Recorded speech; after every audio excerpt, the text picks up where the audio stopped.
हमारा जो कैंडिडेट है श्री संजय टंडन जी, उनका एक अपना ऑरा है जो बहुत ही ज़बरदस्त है, क्योंकि उन्होंने लोकल यहाँ पर लगातार पार्टी में रहते हुए काम किया।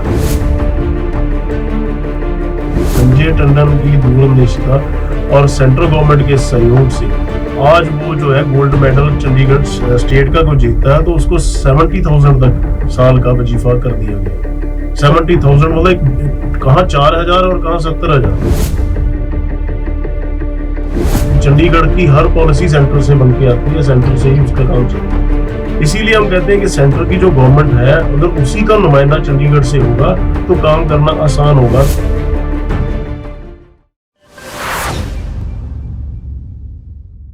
लोकसभा चुनाव आ चुके हैं। हर पार्टी का दावा है कि वो भारी बहुमत से जीत रही है।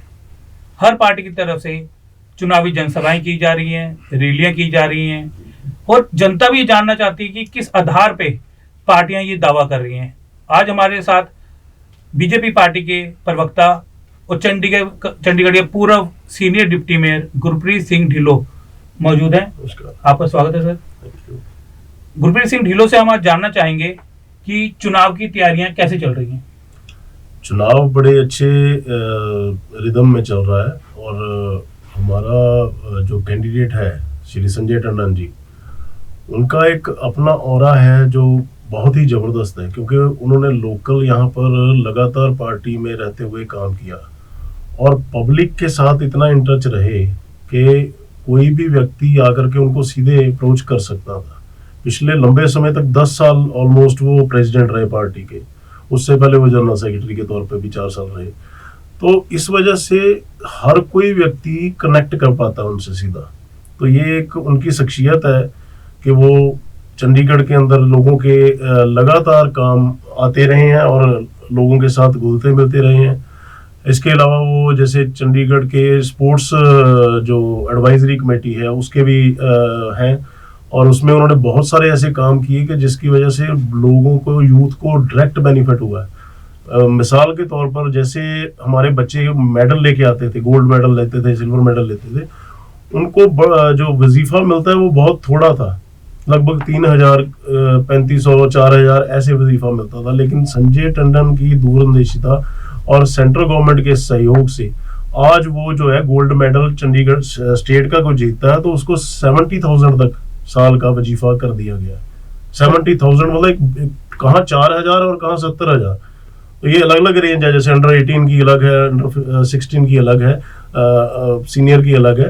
तो उसमें 60,000 से लेके 70,000 तक ये रेंज चलेगी। इस तरह से बहुत सारे काम है, जो लोकल हाउसिंग बोर्ड का मुद्दे हों या जो हमारे चंडीगढ़ के बेहतरी के लिए करने वाले काम हो, वो लगातार करते आ रहे हैं और लोगों से अप्रोच में है। इसलिए बहुत बेनिफिट है उस चीज का। जैसे सर आपने बताया कि संजय टंडन शहर के लोकल हैं और लोगों का मिलना उनसे बहुत ही आसान होगा। शहर की भी डिमांड थी कि यहाँ का जो एमपी हो वो लोकल कैंडिडेट। सर अब वही बात करते हैं कि लोकल मुद्दों पे पब्लिक का कहीं ना कहीं कहना है कि बीजेपी और कांग्रेस ने अभी तक लोकल मैनिफेस्टो, जो कि लोकल मुद्दे हों जिसमें, वो अभी तक रिलीज नहीं किया है। सिर्फ नेशनल मुद्दों पर ही वोट बैंक मांगा जा रहा है, वोट करने की अपील की जा रही है। क्या कारण है कि लोकल मैनिफेस्टो अभी तक लॉन्च क्यों नहीं किए गए? नहीं, देखिए आप एक चीज को समझिए, चंडीगढ़ की डेमोग्राफी अलग है। चंडीगढ़ डायरेक्ट सेंट्रल गवर्नमेंट के अंदर है, यूटी होने के नाते। चंडीगढ़ का कोई भी काम है जो वो सेंट्रल गवर्नमेंट के से ही होना है। यहाँ की हमारी एडमिनिस्ट्रेशन जो है, अभी मान लीजिए आपने कोई पॉलिसी बनानी है, कुछ भी करनी है, तो सेंट्रल गवर्नमेंट की होम मिनिस्ट्री उसमें इन्वॉल्व रहती है। तो जैसे देश के मुद्दे हैं उनसे हम अलग हो ही नहीं सकते, क्योंकि चंडीगढ़ की हर पॉलिसी सेंटर से बन के आती है, सेंटर से ही उसका काम चलता है। इसीलिए हम कहते हैं कि सेंटर की जो गवर्नमेंट है, अगर उसी का नुमाइंदा चंडीगढ़ से होगा तो काम करना आसान होगा, काम करना और इजी होगा। लेकिन इसके अलावा आप कहें तो लोकल मुद्दे हम लगातार पिछले 10 साल में जो हमने काम किए हैं, जिसमें नए स्टेडियम्स बने हैं, नए स्कूल्स बने हैं, स्टेडियम्स में फैसिलिटीज जो है वो 8-9 के करीब नए स्टेडियम बनाए गए, उसमें स्विमिंग पूल, अंडर टेनिस, ऐसी ऐसी चीजें। फिर जो एज को बढ़ाने का काम किया था कि एक टाइम था वो 27 साल तक 25 साल तक की एज लिमिट थी, उसको 37 साल करने का काम हमने किया। पानी लेके आए 29 MJD एक्स्ट्रा वाटर जो है वो चंडीगढ़ के लिए, क्योंकि चंडीगढ़ की आबादी दिन ब दिन बढ़ रही है और पानी की कमी हो रही थी। कांग्रेस के टाइम में क्या था, हमारे को गर्मियों में पानी की शॉर्टेज इतनी ज्यादा आ जाती थी कि लोगों को पीने का पानी भी मिलता नहीं था। हमारी सरकार ने वो मेहनत करके पंजाब से वो एक्स्ट्रा पानी 29 MJD ला के चंडीगढ़ के लोगों को दिया। आज के समय में कोई पानी की समस्या नहीं आती। अंडर ब्रिज बनाए मनी माजरा के अंदर, जो ट्रैफिक की समस्या थी 2000 से ज्यादा 2200 से अधिक हमारे को, ये आप देखेंगे कि हर रोड के ऊपर कैमरास लगे हैं, ट्रैफिक कैमरास। उससे क्राइम कंट्रोल होता है। कोई भी गाड़ी क्राइम करके भागती है तो उसी वक्त उसकी फोटो क्लिक हो जाती है। मतलब इस तरह से बिल्कुल नक्शा बदले, साइकिल ट्रैक्स तैयार किए, LED लाइट्स लगा दी हर साइकिल ट्रैक के ऊपर। साइकिल्स का वो हब बना दिया कि अगर किसी के पास ट्रांसपोर्ट नहीं है अपनी और उसने एक जगह से दूसरी जगह जाना है, वो सिंपल ऐप से उसको साइकिल ले, वहां अगले स्टैंड पे उसको छोड़ दे। इस तरह की फैसिलिटीज बहुत की हैं। तो हमारे को मतलब पब्लिक का रिस्पॉन्स भी बड़ा जबरदस्त मिल रहा है। संजय टंडन जैसा कैंडिडेट और ऊपर मोदी जी जैसा नेतृत्व। मोदी जी ने जो लगातार पिछले 10 साल के अंदर करके कमाल दिखाया, ऐसे ऐसे मुद्दे जो कभी जब हम नए नए थे, छोटे थे, हम सोचते थे ये मुद्दा होगा भी कभी हल। मान लीजिए राम मंदिर का हर बार मैनिफेस्टो में होता था, ये राम मंदिर बनेगा, कैसे बनेगा, बन गया। लोग कहते थे तारीख नहीं बताएंगे, आज तारीख भी बता दी, बन भी गया, दर्शन भी हो गई, मूर्ति स्थापना भी हो गई। उसके अलावा 370 का बार बार होता था कि ये 370 ऐसे कहने के लिए ये नहीं हटेगी, और ऑपोजिशन वाले तो जोर लगा कहते हैं नदियां बह जाएंगी खून की, यहाँ ये हो जाएगा वो हो जाएगा। एक कंकर तक नहीं चला। तो मोदी सर, लोकसभा जो चुनाव है वो राम मंदिर के लिए लड़ना चाह रही है बीजेपी? नहीं, देखिए हर इशू का अपना एक वैल्यू है। ये मैंने इसलिए बताया कि बीजेपी जो कमिट करती है उसको पूरा करती है। हम ये खामखा के ऐसे वादे नहीं फेंकते हैं हवा में कि कल को पॉलिटिशियन बदनाम क्यों हुए थे। इसीलिए ना कि बड़ी बड़ी बातें इलेक्शंस में करके मैनिफेस्टो में डाल देनी और उसके बाद उसको करना नहीं, दोबारा शक्ल नहीं दिखानी 5 साल। तो यही लोग पहले किया करते थे। लेकिन जब से बीजेपी आई है, बीजेपी का करैक्टर ऐसा है कि जो बोला वो करके बताया। इसलिए मैंने ये 2 इश्यूज आपको बताया कि बहुत बड़े इशू थे, हमने कहा कि हम करेंगे तो हमने किए। ये फॉर एग्जांपल है। ऐसे ही जो भी कोई छोटा इशू, बड़ा इशू चंडीगढ़ के संबंध में जिसे हम टेक ओवर करेंगे, उसको सिरे लगा के हटेंगे। जैसे आपने बताया कि दूसरी पार्टी मैनिफेस्टो में बहुत वादे करती थी, पूरे नहीं करती थी। कांग्रेस की बात करें तो कांग्रेस का भी यही आरोप है कि जैसे आप बता रहे पिछले 10 सालों में बीजेपी की सांसद थी, काफी डेवलपमेंट हुई है शहर में, आपका कहना ऐसा है। उनका वही आरोप है कि वो पुराना लोकल मैनिफेस्टो उठाते हैं तो उसमें से चैलेंज कर रहे हैं कि कोई एक काम बताइए जो आपने लोकल मैनिफेस्टो में वादा किया या गारंटी दी जो पूरी की हो। मेरे पास ऐसे दसियों काम है, मैं बता आप एक बताइए किस बारे में, उसने किसके ऊपर सवाल किया? जो लोकल मैनिफेस्टो में आपने प्रोमिसेस किए थे, यानी कि पूर्व सांसद किरण खेर ने जो प्रोमिसेस किए थे उनमें से वो कह रहे एक भी ऐसा आप बताइए। मैं कह रहा हूँ ऐसा भी एक भी ऐसा मुद्दा निकाल के लाओ, मैं उसके ऊपर काउंटर जवाब देता हूँ ना। किसके ऊपर वो बात करना चाहते हैं? उन्होंने कहा था मालिकाना हक। देखिए मालिकाना हक, ये भी एक आज बहुत अच्छा किया आपने ये पूछा। 2012 में ये फ्री होल्ड वाला जो चला था, शुरू हुआ था, उसको पवन बंसल जी ने रुकवाया था। पवन बंसल जी ने खुद रुकवाया था। सेंटर में गवर्नमेंट कांग्रेस की थी, उसको रुकवा दिया। कुछ लोगों के जो ट्रांसफर हो गए, उनके नाम पर हो गई प्रॉपर्टी, वो हो गई, लेकिन बाकी के रह गए। और जब वो उसको खुलवाने तक की नौबत आई, फिर बीजेपी गवर्नमेंट आ जाती है, हमने उसको खुलवाने का काम किया, तो एडमिनिस्ट्रेशन ने नई कैलकुलेशन के हिसाब से उसके रेट इतने ज्यादा रख दिए कि आप जो है उसको अगर अपने नाम पे करवाते हैं तो उसका इतना पैसा भरना पड़ जाता है जितने में वो अलॉट भी नहीं हुआ था, जितनी उस वक्त इसकी कीमत भी नहीं थी। मान लीजिए हाउसिंग बोर्ड के मकान है, जब ये अलॉट हुए 80s के दौरान, 1982, 83, 84, 85 ये टाइम था, उस वक्त उनकी हजारों में कीमत थी जी, 1 लाख भी पूरा नहीं था, 58 समथिंग ऐसे या 70,000 के आसपास। आज उसकी ट्रांसफर करने की जो कीमत है वो 12 लाख 15 लाख है। कौन देगा उसको? इसी वजह से हम, और ये मजे की बात यह है कि संजय टंडन जी ने, जब राजनाथ जी होम मिनिस्टर थे पिछले टर्म के अंदर, उस वक्त मैं खुद उस मीटिंग में था, हमने बात की, उसके ऊपर चर्चा की कि सर ये इतना पैसा अमाउंट नहीं दे पाते लोग, कैसे आप करेंगे कि उसको फ्री होल्ड कराना है तो आप इतनी पेमेंट कैसे करेंगे? तो उन्होंने कहा कि जी ऑफिसर्स ने इस बात पे ऊपर इंसिस्ट किया कि ये आपको तो करंट रेट के हिसाब से चलना पड़ेगा।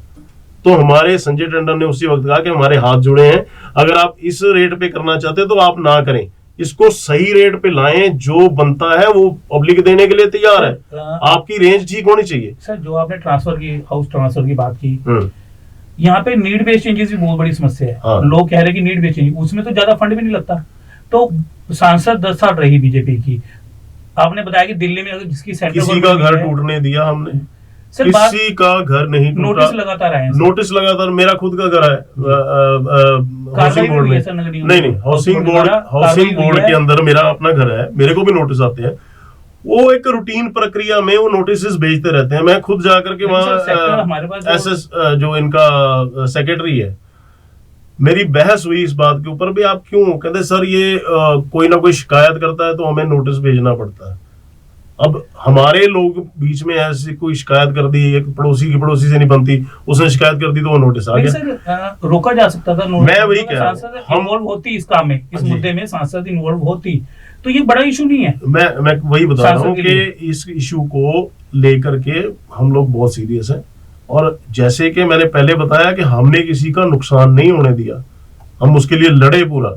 लेकिन जो उनकी रूल रेगुलेशन के हिसाब से है कि अभी तक वो नीड बेस्ड चेंजेस का स्ट्रक्चर वो नहीं बना पा रहे। कभी एक चीज बन जाती है तो वो दूसरी ले आते हैं बीच में। तो जो नीड बेस्ड चेंज, जब पीछे के बरामदे में अगर किसी ने कमरा बनाया है, फैमिली बड़ी है ऑब्वियसली, जो उन्होंने तो स्टार्टिंग में बना के दिए थे कबूतर खाने थे, हमने सबने लोगों ने हर किसी के घर में जाके देखी है, थोड़ी बहुत चेंजेस की। लेकिन विद इन द बाउंड्री जो है, अगर कोई चेंजेस करता है, हमने कहा उसको आप रेगुलराइज कीजिए। और अगर कोई बाउंड्री से बाहर गवर्नमेंट लैंड के ऊपर इंक्रोचमेंट करता है तो उसको तो हटाना पड़ता है। और वो जो गवर्नमेंट लैंड के ऊपर एक्स्ट्रा इंक्रोचमेंट वाली वो मैटर है, वो जो आप कह रहे हैं अंदर विद इन द आपका जो घर का एरिया है उसमें चेंजेस है, तो उसको किसी को तोड़ा नहीं गया। ओके। तो सर ये कब कागजों में, एक तो चलो रुकवा दिया गया अफसर पे प्रेशर देके, ठीक है, कागजों में से कब, मतलब कागजों में कब आएगा, कब रिलैक्स की नींद, जो आराम की नींद हमारा शहर का वोटर्स सो पाएगा, कि जब कागजों में आ जाएगा कि उनको अब नोटिस भी नहीं है, आम आदमी डरता है नोटिस से। जी मैं समझ सकता हूँ इस बात को, क्योंकि हम भी तो उन्हीं लोगों में से हैं। हम कोई, अगर हम इस लाइन में है तो इट मीन्स हम भी तो, घर मेरा भी हाउसिंग बोर्ड का है 46 सेक्टर में। तो मुझे इतना विश्वास है कि संजय टंडन ऐसी शख्सियत है कि किसी काम को अगर ये पकड़ेंगे तो इसको पूरा करके हटेंगे। सर जैसा आपने कहा कि शहर की पूर्व सांसद ने काफी काम किए जी, तो हमने जनता के बीच में जाते हैं, तो जनता का एक सवाल है कि पूर्व सांसद किरण खेर संजय टंडन के मंच से भी गायब है, पोस्टर से गायब है, इवन तक अभी तक जो इतनी उन्होंने जनसभाएं की है उसमें भी उसका क्रेडिट नहीं ले रहे हैं। वो मोदी नाम पे वोट मांग रहे हैं। अगर पूर्व सांसद ने काम किया है तो उनके नाम पे वोट मांगना चाहिए। देखिए, दो चीजें हैं। किरण खेर जी का जो, एक तो उनका स्वास्थ्य ठीक नहीं है, उनको कैंसर हुआ था, आपको शायद मालूम होगा। तो पिछले 4 साल से तो वो इसी से जूझते रहे, इस वजह से वो ज्यादा आने ना भी आए, और अभी भी उनकी जो ये सेहत है वो अलाउ नहीं कर रही। अभी जेपी नड्डा जी आए थे तो उस रैली में वो हाजिर थे, जहाँ जो और कोई प्रोग्राम आते हैं, प्रेस कॉन्फ्रेंस हुई उसमें वो हाजिर थे। लेकिन अगर आप हम उनसे ये उम्मीद करें कि वो रोड शो करेंगे या वो पब्लिक मीटिंग में जाएंगे, तो उनके लिए पॉसिबल नहीं है। अदरवाइज उनका आशीर्वाद साथ में है, वो बात होती है, पूरा मीटिंग में अटेंड, वर्चुअली भी अटेंड करते हैं, वैसे भी करते हैं। थोड़ा लोग पहले होता था मैनिफेस्टो के दम पे इलेक्शन लड़े जाते थे, अब एक नया सिस्टम शुरू हो गया है, रिपोर्ट कार्ड। जनता रिपोर्ट कार्ड मांगती है, आप भी जा रहे होंगे, आपसे भी रिपोर्ट कार्ड मांग रहे हैं। ऐसी क्या रिपोर्ट कार्ड आप उन्हें दिखा रहे हैं कि हमारी 10 साल की मेहनत, बीजेपी की सांसद की 10 साल की मेहनत ये है, ये हमारी रिपोर्ट कार्ड है, आप हमें वोट कीजिए। ऐसी कोई 2 मुद्दे बताइए कि मैंने फिर कहा कि चंडीगढ़ को आप सेंटर से अलग करके नहीं देख सकते। अगर सेंटर की योजना आयुष्मान भारत की थी तो उसमें चंडीगढ़ के लोगों को भी बेनिफिट मिला। अगर कोविड के दौरान राशन देने की योजना थी तो आज चंडीगढ़ के लोगों को भी मिला। अगर पक्के मकान बना के देने की योजना थी तो पक्के मकान आज मलोआ में और 2-3 जगह, जो मौड़ी जगह की तरफ हुई, मलोआ की तरफ, वो पक्के मकान उनको अलॉट हुए। झुग्गी झोपड़ी खत्म की, स्लम फ्री किया, कैरोसिन फ्री किया, ग्रीन एरिया बढ़ाया शहर का, और कम्युनिटी सेंटर, स्टेडियम्स, इन सब की संख्या लगातार बढ़ी। एमपी लैंड फंड से, अब मैं आपको बताऊं, एक एमसी का फंड होता है, एक एमपी लैंड फंड। तो कई जगह ऐसी हैं, जैसे मेरे 32 सेक्टर में हॉस्पिटल पड़ता है, 32 सेक्टर का जो सरकारी गवर्नमेंट हॉस्पिटल, उसके पास बहुत सारी लैंड है। अब उस लैंड के ऊपर एमसी कोई काम नहीं करा सकता, लेकिन वो लोग तो हमारे हैं, उनके लिए काम करना है। तो उनकी डिमांड आई कि आप हमें जी, जैसे आपने मेरे को जिम वाला काउंसलर भी कहा जाता है, मैंने बहुत अपने हर पार्क के अंदर वो जिम जो थे, क्योंकि मैं स्पोर्ट्स का हूँ तो मुझे ये शौक था कि लोगों की हेल्थ ठीक है, तो वो जिम्स लगवाए। तो मुझे 32 सेक्टर वाले कहने लगे जी हमारे क्यों लगाइए, तो मैंने जब वो किया, लेकिन उसमें नहीं आ पा रहा था क्योंकि एमसी की लैंड नहीं। तो किरण खेर मैडम से कह करके 2 जिम वहां पे लगवाए, 32 सेक्टर के जो हॉस्पिटल के रेजिडेंशियल एरिया है उसके अंदर, और एक हमारी जो वहां पे स्पेशल चाइल्ड्स हैं जो होते हैं, उनके लिए एक बना हुआ है 32 सेक्टर के अंदर ही। तो सर, तो उसमें भी जिम मैंने लगवाया, दोनों एमपी लैंड फंड से करवाए। जो कांग्रेस का इस बार दावा है कि अब की बार मनीष तिवारी, इस पे क्या कहना चाहिए? अरे मनीष तिवारी का सर आप देखिए, मनीष तिवारी पहले लुधियाना से लड़े, इलेक्शन जीते, वहां कभी गए नहीं वापस। जब दूसरी बारी आई 2019 की, ये 24 की, तो इन्होंने बहाना बना लिया कि मैं तो बीमार हूँ, हॉस्पिटल में एडमिट हो गई, लड़े नहीं इलेक्शन। अगली बारी आई तो ये जाकर के अनंतपुर साहब से लड़ते हैं। अब अनंतपुर साहब में जीतने के बाद वहां कभी वापस गए नहीं, काम कोई किया नहीं, किस मुंह से वहां जाएं? अब भाग के चंडीगढ़ आ गए, इसके बाद चंडीगढ़ से भाग के पता नहीं कहां जाएंगे। यानी कि उनका रिपोर्ट कार्ड सही नहीं है। उनका रिपोर्ट कार्ड तो भागने का है। इसके अलावा तो मुझे नहीं ध्यान आता कि उन्होंने कोई ऐसा काम कर दिया हो कि जिससे उनको याद रखा जाए एरिया के अंदर, क्योंकि बंदा अपने सीट को छोड़ के वही भागता है जिसने वहां परफॉर्म ना किया। अगर परफॉर्म किया होता तो वापस उन लोगों में जाते और उनको रिपोर्ट कार्ड दिखा के कहते कि देखिए आपके ये मसले मैंने हल कराए हैं, इसलिए आप मुझे दोबारा से वोट दें। हमारे लीडर्स कर रहे हैं ना। मोदी जी लगातार तीसरी बार वाराणसी से इलेक्शन लड़ रहे हैं, राजनाथ जी लखनऊ से तीसरी बार इलेक्शन लड़ रहे हैं। और ये मुझे बड़ी एक दिन न्यूज़पेपर में मनीष तिवारी की स्टेटमेंट पढ़ के बड़ा हास्य आया। इन्होंने कहा जी देखिए मोदी जी भी तो गुजरात से वहां आए हैं। अरे भाई उसमें फर्क है, गुजरात से वो विधानसभा का इलेक्शन लड़ते थे, जीतते थे, लगातार जीते हैं और वो वहीं पे काम किया, सीएम रहे। अब पीएम का इलेक्शन, पीएम बनना है, लोकसभा का इलेक्शन लड़ना है, तो उन्होंने एक सीट सिलेक्ट की, वाराणसी, वहां से लड़े और आज भी बार बार वाराणसी से लड़ रहे हैं। आपका राहुल गांधी अमेठी छोड़कर, पहले अमेठी से हारा, वायनाड भागा, अब वायनाड में भी उसको जो आसार नजर आ रहे हैं तो वापस अमेठी नहीं आया, रायबरेली भाग गया। इसको कहते हैं भागना। अगर आपके बीच कॉन्फिडेंस ही नहीं है कि आप अपने लोगों में जाकर के दोबारा चुन के आ जाओगे, तो ये एक इनका बेसिक है। दूसरा, मनीष तिवारी जी, ऐसी नौबत आन पड़ी कि अपने बड़ों बूढ़ों की जो कोई कुर्बानी हुई है, जो कोई जिस डेथ हुई है, उसको सेल करना पड़ जाए। एक ऐसा भद्दा मजाक किया मनीष जी ने कि मेरे पिताजी का जो है वो यहाँ पे शहादत हुई है चंडीगढ़ के अंदर, बीजेपी वाले बताएं इनका कौन मरा है। क्या वर्डिंग है यार। मैं गिनवाऊं, धीरेन्द्र तायल जी हमारे प्रवक्ता हैं, उनके पिताजी तायल साहब, उनकी यहाँ पे गोली मार के हत्या हुई। उसके अलावा मनचंदा जी थे जो भारतीय जनता पार्टी के, आप जानते होंगे, 19 मनचंदा जी की हत्या हुई, गुप्ता जी की हत्या हुई। हमने आज तक नाम ऐसा क्यों यार, उनकी शहादत को क्या हम सेल करेंगे? मतलब क्या ये आप कैसी बातें कर रहे हैं कि जी हाँ हमारे अगर शहीद हो गए या उनको किसी ने मार दिया तो हम उसको उसके बदले में सिंपैथी लें और बाद में कहें कि आपके तो कौन मरा है। भाई हमारे बहुत मरे हैं, जनसंघ से लेकर के भारतीय जनता पार्टी तक बहुत से हुए हैं, लेकिन हमने कभी ऐसे इनकैश करने के लिए ऐसी ओछी हरकतें नहीं की। इसलिए ये एक बेसिक फर्क है। और बड़ी बात, मैं करैक्टर की बात कर लेता हूं। अभी इन पार्टियों का करैक्टर अभी सामने हर बार आता है। अभी चंडीगढ़ के अंदर इनकी महिला मोर्चा की अध्यक्ष कांग्रेस की दीपा दुबे, उसने क्या बयान दिया कि मुझे अध्यक्ष होते हुए भी कांग्रेस के दफ्तर में जाने से डर लगता था, मैं अपने आप को सेफ फील नहीं करती। ये तो इनका करैक्टर है। दूसरी तरफ इनका साथी है आम आदमी पार्टी। अभी ताजा देखा जो वहां पे अभी कांड हुआ है, श्वेता जी दिल्ली में हुआ, मालीवाल, जी श्वेता मालीवाल, उसको चीफ मिनिस्टर के घर के अंदर चीफ मिनिस्टर का पीए पीट रहा है। मार रहा है, और वो एमपी है, राज्यसभा की एमपी है। इससे पहले महिला आयोग दिल्ली की वो चेयरपर्सन रही है। इस लेवल की लेडीज अगर उन पार्टियों में अपने आप को सेफ नहीं फील कर रही, तो आप बताइए एक शहर के, एक देश की आम महिला कैसे सेफ फील करेगी इनके नेतृत्व में। लेकिन सर गठबंधन की बात करें आपकी या कांग्रेस की, उनका कहना है कि बीजेपी जो ही ज्वाइन करता है उस पर सारे आरोप खत्म हो जाते हैं। कई पार्षद कई आपके पास ज्वाइन किया है, या कई दागी नेता होते हैं कहते हैं उनके पास वॉशिंग मशीन है। इस पर क्या कहना चाहेंगे कि बीजेपी की वॉशिंग मशीन की बात जो कांग्रेस एक बात तो पक्की है कि कांग्रेस ये मानती है कि वो उनके पास जितने भी है वो सारे दागी हैं, ये तो वो मानती है कि उन्होंने करप्शन किया है, ये है।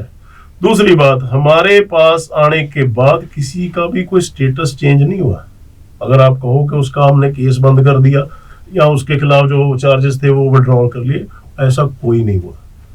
सबके सब वैसे ही चल रहे हैं। कानून अपना काम करेगा, कानून जो जो उनका बनता है उसी हिसाब से चलेगा। अदरवाइज हम कोई किसी को शेल्टर नहीं देते, स्पष्ट है। आज हमने सुना बीजेपी के स्पोक्स पर्सन गुरप्रीत सिंह ढिल्लों को। आज उन्होंने बेबाक तरीके से बीजेपी का पक्ष रखा और कांग्रेस को भगोड़ा घोषित करते हुए कहा कि अगर उनके नेता सही मायने में काम करते हैं, उनका रिपोर्ट कार्ड सही है, तो वो एक एरिया को छोड़कर दूसरे एरिया में क्यों जाते हैं। कैमरामैन रवि यादव के साथ भरत अग्रवाल, चंडीगढ़ दिन भर। अगर आपने अभी तक हमारे चैनल को सब्सक्राइब नहीं किया है तो आज ही सब्सक्राइब करें,